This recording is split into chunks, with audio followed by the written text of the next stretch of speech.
कि उसी तालाब के बीचों बीच बाबा साहेब की बहुत बड़ी स्टैचू शोभायमान हो रही है। बाबा साहेब ने हमें अधिकार तो दिलाया और ये पूरा भारत बाबा साहेब के नाम से ही जाना जाता है, बुद्ध के नाम से ही जाना जाता है। एक पलड़े में 33 करोड़ देवी देवता हैं और एक पलड़े में बुद्ध और बाबा साहेब हैं, तो पलड़ा किसका भारी है? बाबा साहब। शिक्षा का अधिकार दिलाया बाबा ने, दिलाया या नहीं दिलाया?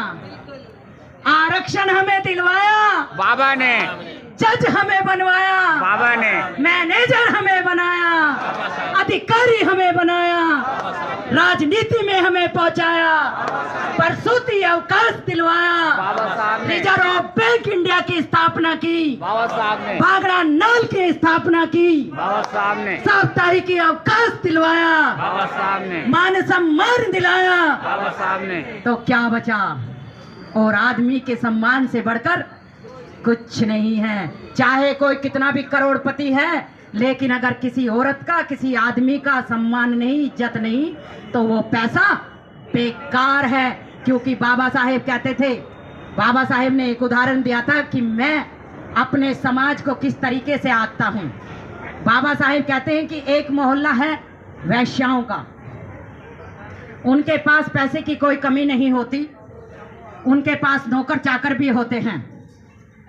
सुबह वो उठती हैं और अपने नौकर से कहती हैं, अरे मेरे लिए ये लेकर आना, मेरे लिए लेकर आना। वो अच्छा खाती हैं, लेकिन उनके पास इज्जत नहीं, मान सम्मान नहीं।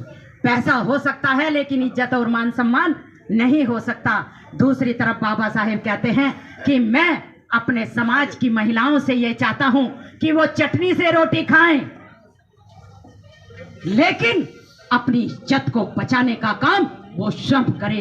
और अगर कोई जबरदस्ती तुम्हारी इज्जत को लूटने का काम करता है, तो ये डॉक्टर भीमराव अंबेडकर ने भारत के संविधान में तुम्हारे लिए अधिकार लिख दिए हैं। अगर कोई तुम्हारी तरफ आंख उठाकर भी देखे तो इस भारत के संविधान की शरण लेना और उन दोषियों को सीधे जेल की हवा खिला देना, ये बाबा साहेब ने तुम्हारे लिए इस भारत के संविधान में कर दिया है। एक तरफ भारत का संविधान जिसमें मनुस्मृति ने सब कुछ छीना, और बाबा साहेब ने संविधान में तुम्हें सब कुछ दिला दिया। बाबा साहेब की एक घटना मैंने अभी ये छोटी सी आपको बताई, और एक कहानी मैं आपको बताकर बहुत शॉर्ट सी अपनी बात को विराम करूंगी। जो लोग यहाँ पर अपनी महिलाओं को लेकर नहीं आए, आगे जब भी यहाँ कहीं भी प्रोग्राम होते हैं, घर से महिलाओं को लेकर जरूर आना। क्योंकि बाबा साहेब ने कहा था कि मुझे पुरुषों से ज्यादा महिलाओं और युवाओं पर विश्वास है। एक महिला अगर शिक्षित होती है तो वो दो परिवारों को शिक्षित करती है। वो अपने मायके के परिवार को शिक्षित करती है और अपने ससुराल के परिवार को शिक्षित करती है। और अगर एक महिला समाज में काम करने लग जाए तो न जाने वो कितने परिवारों को जगाने का काम करती है। बाबा साहेब ने महिलाओं को पुरुषों से ज्यादा अधिकार दिलाए या नहीं दिलाए? जब तुम पैर की जूती होती थी तो तुम्हें कुछ भी अधिकार नहीं, लेकिन भारत का संविधान बनाकर बाबा साहेब ने तुम्हें सर का ताज बना दिया। सारे अधिकार इनसे छीनकर जो इनके पास थे, तुम्हारे अधिकार इन पुरुषों ने छीने थे। इन्होंने नहीं लिए तो हमारे समाज के, लेकिन मनुवादी लोगों ने तो छीने थे ना।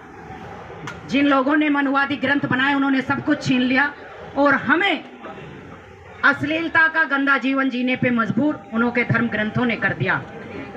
एक कहानी है जो छोटी सी, इसे जरा ध्यान से सुनना। एक माँ बाप अपने बच्चे को पाल पोस कर बड़ा करते हैं, सभी माँ बाप करते हैं। बच्चा धीरे धीरे बड़ा होता है और बच्चा मेहनत से पढ़ता रहता है। पिताजी जो कमा कर लाते हैं बच्चे की शिक्षा पर खर्च करते हैं। जब बच्चा बीमार होता है तो माँ रात रात भर जागकर उसका ध्यान रखती है, हर माँ रखती है। बच्चा बड़ा होता जाता है, पिताजी और माँ भी खुश। धीरे धीरे उस बच्चे की एक अच्छी जॉब लग जाती है। बच्चे की मेहनत और माँ बाप की मेहनत, दोनों की मेहनत रंग लाई। जब बच्चे की जॉब लग गई, अच्छी कुर्सी उस बच्चे ने पाई, तो फिर क्या हुआ, उसने सोचा कि अब हमें इस बच्चे की शादी करा देनी चाहिए। अब हमारा आखिरी फर्ज यही है कि चलो अब हम बूढ़े होते जा रहे हैं, हमें अपने बेटे की शादी करा देनी चाहिए। उन्होंने अपने बेटे की शादी कराई। अब घर में जो बहू आई शायद दिल्ली की आ गई, क्योंकि दिल्ली देश की राजधानी है। मॉडर्न बहू आई। अब बहू ने तो गरीबी देखी नहीं थी, सास ने गरीबी देखी थी। अब जब बहू मॉडलिंग करती थी महंगे महंगे होटलों में खाना खाने के लिए जाती थी, जीन्स टॉप पहन कर रहती थी, तो सास को अच्छा नहीं लगता था। वो उन्हें टोका करती थी कि बेटा ज्यादा फिजूल खर्ची मत किया कर, क्योंकि उस सास ने गरीबी देखी थी। अब यही टोकना उस बहू को अच्छा नहीं लगता था। उसने धीरे धीरे अपने पति के कान भरने शुरू किए। महिलाएं ज्यादातर ऐसे ही करती हैं। उसने धीरे धीरे अपने पति के कान भरने शुरू किए और उसके कान भरने की मेहनत कुछ ही दिनों में रंग लाने लगी। और जब उसने देखा कि अब मेरा पति पूरी तरीके से मेरे वश में है, तो उसने कहा देखो जी, मुझे अब आपसे कुछ कहना है। उस पति ने कहा कि बता तुझे क्या चाहिए।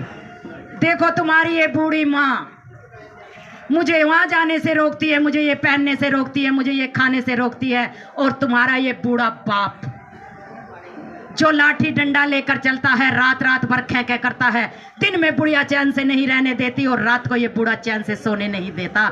मेरा तो दिन रात का जीना मुश्किल हो गया है। अब उस पति ने कहा तो तू क्या चाहती है।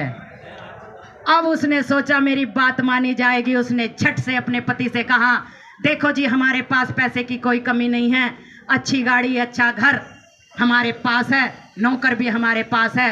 अब आप ऐसा करो जी, गांव के बाहर जो थोड़ी ही दूरी पे अनाथ आश्रम है, हम तुम्हारे माँ बाप को वहां छोड़ देते हैं और हम दोनों चैन से रहेंगे।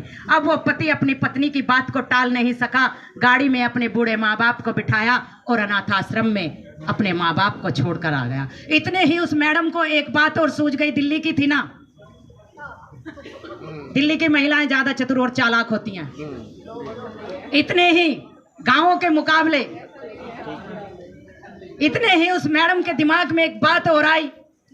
जैसे ही वो गाड़ी में बैठी थी, अब उसने कहा अब मैं आगे का सारा ही फंद काट देती हूँ। जैसे ही पति आता है, उसने कहा जी बस मेरी एक छोटी सी और बात मान लेना, आगे मैं आपसे कुछ ना कहूंगी। अब उस पति ने कहा कि अब तुझे क्या चाहिए, अब तो मैंने तेरी सारी बात मान ली।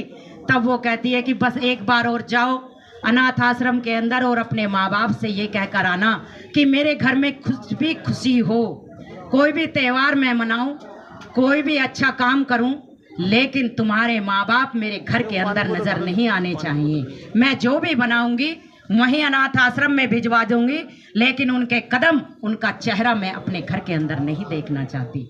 अब वो पति इतना अपनी पत्नी के वश में था कि उसने सोचने का काम नहीं किया और दोबारा अपने माँ बाप को ये शब्द बोलने के लिए वो अनाथ आश्रम के गेट पर पहुंचा।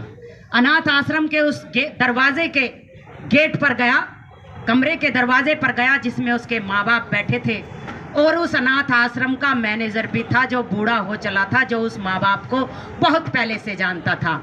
कमरे के अंदर से आवाज आई तो उन्होंने वो आवाज उस लड़के ने सुनी और वो मैनेजर रो कर कह रहा था कि देखो क्या टाइम आ गया है। कौन से टाइम की बात कर रहा था कि जिस अनाथ बच्चे को, जरा ध्यान से सुनना इन शब्दों को, कि जिस अनाथ बच्चे को एक दिन तुम यहां से गोद लेकर गए, जिस अनाथ बच्चे को तुमने अपना नाम दिया, जिस अनाथ बच्चे के लिए तुमने अपना दिन का चैन और रातों की नींद उड़ा दी, जिस बच्चे के लिए तुमने अपना तन मन धन सब कुछ लुटा दिया, उसी अनाथ बच्चे ने आज तुम्हें अनाथ बनाकर इस अनाथ आश्रम में वापस भेज दिया है। और वो मैनेजर ये बात कहकर रो रहा था, उसकी आंखों में आंसू थे, लेकिन वो माँ बाप चुप बैठे थे।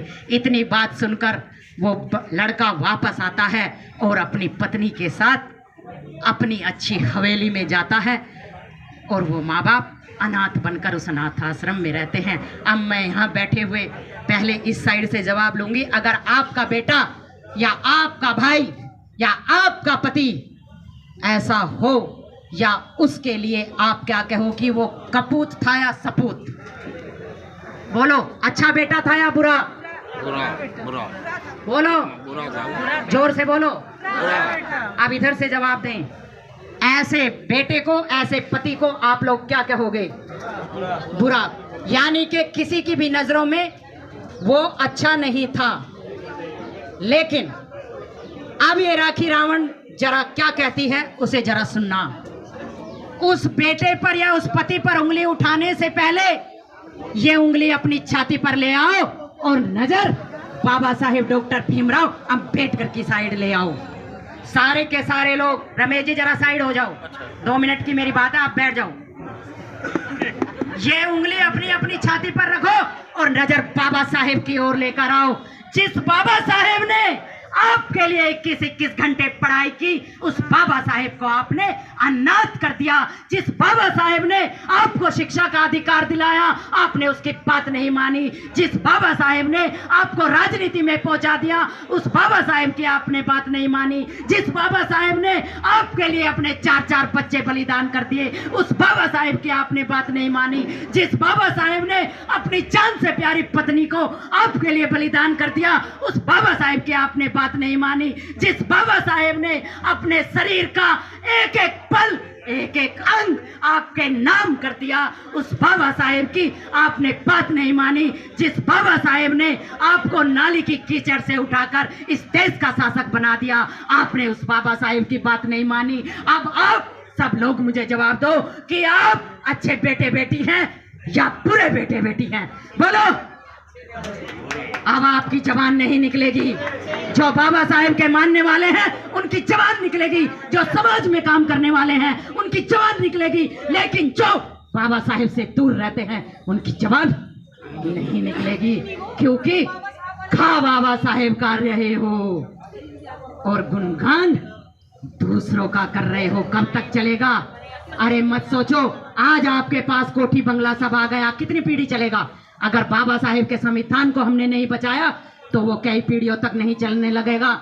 आपकी आने वाली पीढ़ी, तीसरी चौथी पीढ़ी ना फिर से इनकी गुलाम हो जाए तो कह देना। अगर अपने बच्चों को आपको गुलाम नहीं बनाना है, आने वाली पीढ़ियों को गुलाम नहीं बनाया है, तो फिर साहब काशीराम और बाबा साहेब और भगवान बुद्ध, संत गाड़गे बाबा, सबकी बात को आपको मानना होगा। और मान्यवर काशीराम जी और बाबा साहेब कहते थे कि चाहो अपने घर की दीवारों पर लिख दो कि हम इस देश के शासक हैं, और ये नहीं लिख सकते तो ये कहो कि हम संविधान और बाबा साहेब के अनुयायी हैं। हम अपने बच्चों के भविष्य को मिटने नहीं देंगे, हम अपने मान सम्मान को झुकने नहीं देंगे। और जब भी, मैं फिर लास्ट में कह रही हूं कि जब भी यहाँ पुरुष आए तो महिलाओं को साथ लेकर आए। और लास्ट में जो कोई मेरा नंबर लिखना चाहे वो लिख सकते हैं।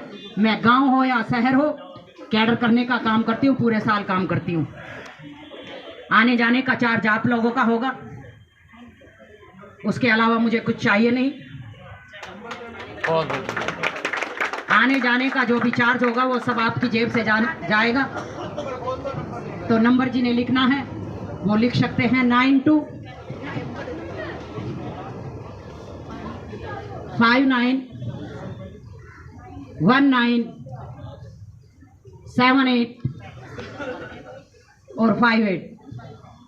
बहुत सारे लोगों के पास मेरा नंबर है और जिनके पास नहीं है वो लिख सकते हैं। फिर से बोल रही हूँ 9259197858। मुझे यहाँ मंच पर इतना टाइम दिया, रमेश जी तो बेचारे चुपचाप ही बैठ गए तो मैं, आपने ध्यान से सुना तो मैं आप सबके लिए, क्योंकि जब तक श्रोता सही से न सुने तो बोलने वाले का कोई महत्व नहीं होता। और लास्ट में जाते जाते एक लाइन फिर बाबा साहेब के लिए गाती हूँ कि बाबा साहेब हमसे क्या कहकर गए हैं। इसे काट दो, किसी का भी हो, बाद में देख लेंगे। तो बाबा साहेब जाते जाते हमें क्या कह गए हैं, ये महिलाएं जरा